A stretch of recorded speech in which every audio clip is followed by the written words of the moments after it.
எனக்கு என்னன்னு தெரிலடி. ஒரு மாதிரி கஷ்டமாக இருக்குது. ஒரு சைடு இவங்க ஞாபகமாக இருக்குது, இன்னொன்று எங்கள் வீட்டில் ப்ராப்ளமாக இருக்குது. என்ன பண்ணுறதுனே தெரில. இங்கே பாரு பிரியா, நீ அவங்க சொல்கிறாங்க இவங்க சொல்கிறாங்கன்னு கேட்காத. உனக்கு என்ன டிசிஷன் எடுக்கணும்னு தோணுதோ நீ அதை படி எடு. மற்றவங்க சொல்கிறதெல்லாம் லாஸ்ட் வரைக்கும் வரப்போகிறதில்ல. நம்மளோட லைஃப்பில் நம்ம என்ன எடுக்கிறோமோ நம்ம கரெக்டாக படுதா அதை மட்டும் நீ பண்ணு. நான் அதுதான் சொல்வேன். இப்போ நான் என்ன தாண்டி பண்ணுறது? இப்போ உனக்கு அவங்க வேண்டும்னு நினைக்கிறியா, இல்லைனா இதோட எனக்கு வேண்டாம் அப்படின்ட்டு நினச்சிட்ருக்கியா? இந்த கேள்விக்கு எனக்கு ஆன்சரே தெரில. என்ன சொல்கிறதுன்னு தெரில. தெரிஞ்சாச்சும் பரவாயில்லையே, நான் என்னன்னு சொல்லலாம்ல. சரி, நான் ஒரு சொல்யூஷன் கொடுக்கவா? என்னது? இங்கே இரு, நான் போயிட்டு பேசிட்டு வரேன். அப்புறமா நீங்கள் 2 பேரும் பேசி ஒரு முடிவெடுங்க. நீ என்னடி அவங்ககிட்ட போய் பேச போகிற? நான் பேசிட்டு வரேன், நீ அமைதியாக இரு. எனக்கு மட்டும் ஏன் இப்படி நடக்குதுன்னே தெரியல. அண்ணா, நீங்கள் இங்கே தான் நிற்கிறீங்களா?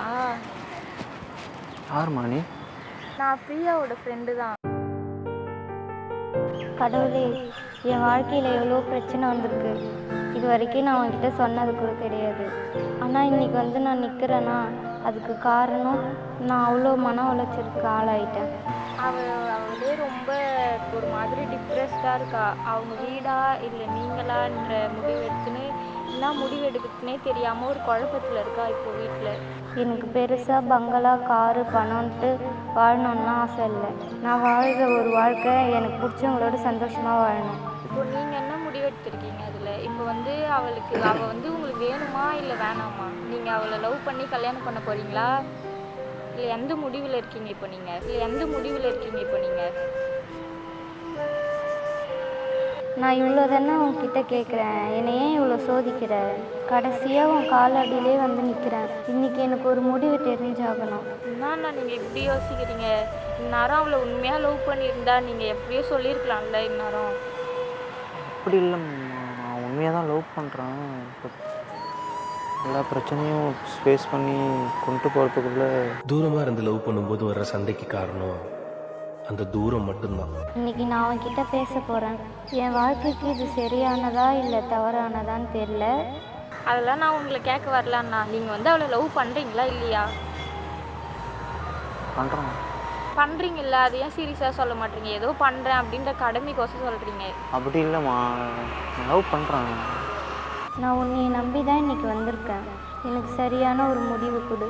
சரி வாங்க, நீங்கள் அவகிட்டே பேசுங்க. நீங்கள் 2 பேரும் பேசி முடிவெடுங்க. எங்கே இருக்காங்க அவங்க? வாங்க, நான் கூட்டிகிட்டு போகிறேன்.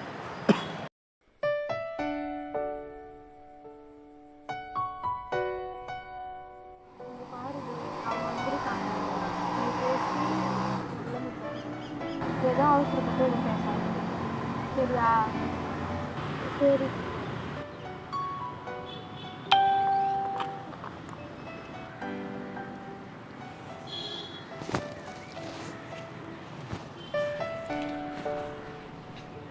சொல்லுங்கள் பிரியா, என்னாச்சு? வர சொல்லுங்க. இங்கே பாரு,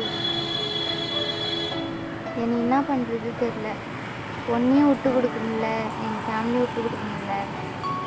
எனக்கு ஒரே குழப்பமாக இருக்கும். உன்னை தான் கேட்குறேன். பார், எல்லாத்தையும் விட்டுருக்கு, எல்லாத்தையும் மறந்துடும். புதுசாக நம்ம ஒரு லைஃப் ஸ்டார்ட் பண்ணணும். ஸ்டார்டிங்கில் நான் உன்னை எப்படி பார்த்தோம், ஜாலியாக இருப்போம், சந்தோஷமாக இருப்போம். ஒரு லவ்வர் மாதிரியே நம்ம பழகணும், ஒரு ஃப்ரெண்டு மாதிரியே நம்ம பழகணும். ஏன்னா இங்கே பாதி லவ் பிரேக்கப் ஆகிறதுக்கு காரணமே அவங்க லவ்வராக இருக்கிறது மட்டும்தான். லவ்வை நம்ம ரொம்ப சீரியஸாக பார்க்காம நம்ம ஒரு ஃப்ரெண்ட்லியாக லவ் பண்ணலாம், ஜாலியாக லவ் பண்ணலாம், ஒரு ஃப்ரெண்டு மாதிரி நம்ம நடந்துக்கலாம். ஒரு இன்சிடென்ட் நடந்தோம்னா நம்ம உடனே நம்ம சைலண்ட்டாக உட்காந்துருக்கிறது எந்த ஒரு பிரயோஜனமும் இல்லை. சரி, என்ன பண்ணலான்னு சொல்லுங்க நீங்கள்.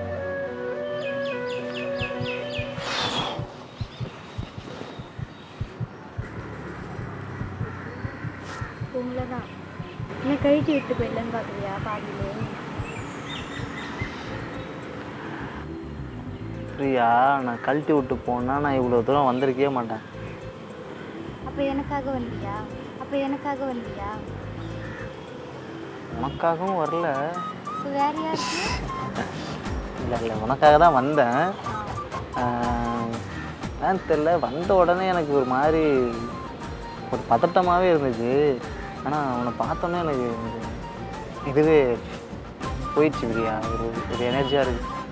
சரி, எனக்கும் தான் வந்த ஸ்டார்டிங்கில் அப்படி தான் இருந்துச்சு. ஒரே குழப்பமாக இருந்துச்சு. நீ வந்த உடனே தான் எனக்கு ஒரு ஹாப்பியாக இருந்துச்சு. அவங்க யார், உங்கள் ஃப்ரெண்டா? ஆமாம். பரவாயில்ல, ரொம்ப உங்களுக்காக அவங்க கேர் பண்ணாங்க தெரியுமா? ஆமாம். அவள் என்ன பேசினா? இது வந்து கேட்டது என்னன்னா, இந்த மாதிரி வீட்டில் நிறைய பிரச்சனை இருக்குது. ஸோ அவள் ஆல்ரெடி நொந்து போயிருக்கா. நீங்கள் ஒரு பதில் இப்பயே சொல்லுங்கள். அவளை பிடிச்சிருக்கா? நீங்கள் பிடிச்சிருக்கா, நான் சப்போர்ட் பண்ணுறேன் உங்களுக்காக. அப்படி இல்லைன்னா வேணாம் விட்டுருங்க அப்படின்னு சொல்லுவாங்க. ஓகேன்னு சொன்ன ஒரு வார்த்தைக்காக அவங்க உடனே கூப்பிட்டு வந்து பேச வச்சு எனக்கு இதெல்லாம் புதுசாக இருக்குது பிரியா. சரி, இப்போ சொல்லு, நம்ம எப்போ கல்யாணம் பண்ணிக்கலாம்? அதுக்குள்ளே என்ன அவசரம்? என்ன ஆனால் அதுக்குள்ளே உனக்கு என்ன அவசரம்? அதெல்லாம் மெதுவாக பண்ணிக்கலாம். எப்போ? நான் படித்து முடிக்கிறேன். நீ அதுக்கப்புறம் ஒரு நல்ல வேலைக்கு போ. அதுக்கப்புறம் ஏன் வெட்டியாக சுற்றுறது நல்ல வேலை தானே. இப்போ அவளை கூப்பிடலாமா? கூப்பிடுங்க. ஆர்த்தி.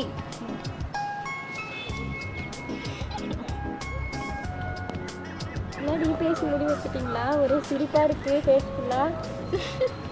ஆமாண்டி, திரும்ப ஒன்று செஞ்சிட்டோம் 2 பேரும். ஏய் சூப்பர் டி, நல்ல டிசிஷனாக எடுத்திருக்கேன்.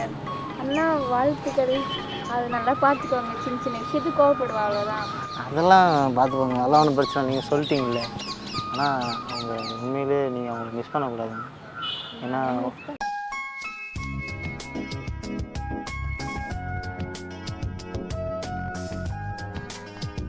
ஒரு கேரக்டரு அப்படி யாரும் கிடைக்க மாட்டாங்க. ஸோ அவங்கள பார்க்கும்போது நான் பார்த்தேன். ஏன்னா உங்களுக்கு அவ்வளோ ஃபீல் பண்ணி எங்கிட்ட பேசினாங்க. இது என் ஃப்ரெண்டுங்க, எனக்கோசம் எல்லாமே பண்ணுவா. அப்படியா? இதான் பையன். பரவாயில்ல, எல்லாம் வந்து உங்களுக்காக ரொம்ப ஃபீல் பண்ண ரொம்ப தேங்க்ஸுங்க. ஸோ நாங்கள் பத்திரமா பார்த்துக்குவோம், ஒன்றும் கவலைப்படாதீங்க. எப்போ கல்யாணம்னு கேட்குற சொல்லவே மாட்றாங்க, நீங்களா கேட்டு சொல்கிறீங்களா? ஏய் சீக்கிரமாக பண்ணிக்கோடி, ஜாலியாக லைஃப் என்ஜாய் பண்ணுங்க. மெதுவாக பண்ணிக்கலாம். இதுக்குள்ளே என்ன அவசரம்? அப்புறம் நான் வேறு ஏதாவது பொண்ணு பார்க்க மாட்டேன். ஒருவேளை யாராவது வந்து ப்ரப்போஸ் பண்ணாங்கன்னா சேர்த்துலாம் வச்சு விட்டேன். இல்லைம்மா சொல்கிறேன். அப்போ அவங்க லேட் பண்ணுறாங்களா? அப்போ எங்கள் வீட்டில் பொண்ணு பார்த்தாங்கன்னா என்ன பண்ணுறது? என்னை தவிர வேற எவ்வளோவது பார்த்து வழிஞ்சனா தொலைச்சிருவேன். அதெல்லாம் பார்க்க மாட்டாங்க. அது மாதிரி பார்த்தா நாங்களாம் வந்து சண்டை போடுவோம் வீட்டாண்ட. நீங்கள் சண்டை போடுவீங்களா? ஆமா, அதுன்னா லவ் பண்ணிட்டு ஏமாற்றி விடுறதுக்கா லவ் பண்ணுறாங்க. உங்கள் வீட்டில் அப்படிலாம் பண்ணால் நாங்கள் வந்து சண்டை போடுவோம். இவங்க சண்டை போடலாம், நீங்கள் கூப்பிட்டு வந்துடுவீங்க போல இருக்கு. பதில் சண்டை தான் போடணும், பின்ன ஃப்ரெண்டு இல்லை.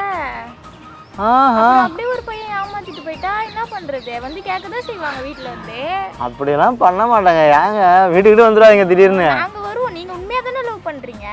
உண்மையா தான் பண்றேன். அப்ப இப்படிலாம் சொல்லும்போது எங்களுக்கு டவுட்டே வருது. ஏங்க அப்படி திரும்ப பிரிச்சு விட்டு போடாதீங்க. ஏங்க நான் பிரிச்சு விடுவேனா? நான் தான் சேர்த்து வைக்க சரி ஹெல்ப் பண்ணல. அதுதாங்க லவ் பண்றேங்க.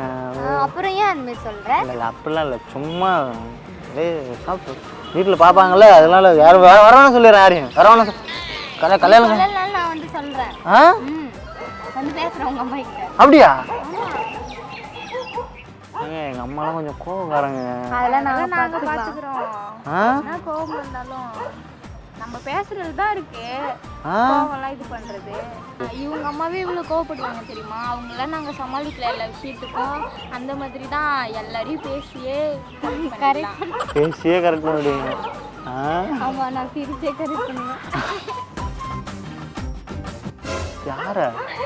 உங்களதான். ஓஹோ, ரோட்ல போற வர பையன்லாம் பார்த்து பல்லெல்லாம் கட்ட மாட்டீங்களா? என்னதான் சொல்றேன்? என்னதான் சொல்லு. சரி, அப்போ எப்போ கல்யாணம்னு சொல்லு. சரி சரி, மெதுவாக சொல்கிறேன். சரி, நீ பத்திரமா போயிட்டு வா. நெக்ஸ்ட் வீக் வா, நான் ஃபோன் பண்ணுறேன். ஓகேவா? ஆமாம், நான் பார்த்து போயிட்டு வாங்க. எதை இருந்தாலும் பார்த்துக்கலாம். சரி சரி, கண்டிப்பாக. நீ இருக்கிற நான் பயப்பட மாட்டேன். சரி போட்டா, பார்த்து பத்திரமா நீங்கள் போயிடுவீங்களா? நாங்கள் போயிடுவோம். நீங்கள் பார்த்து பத்திரமா போங்க.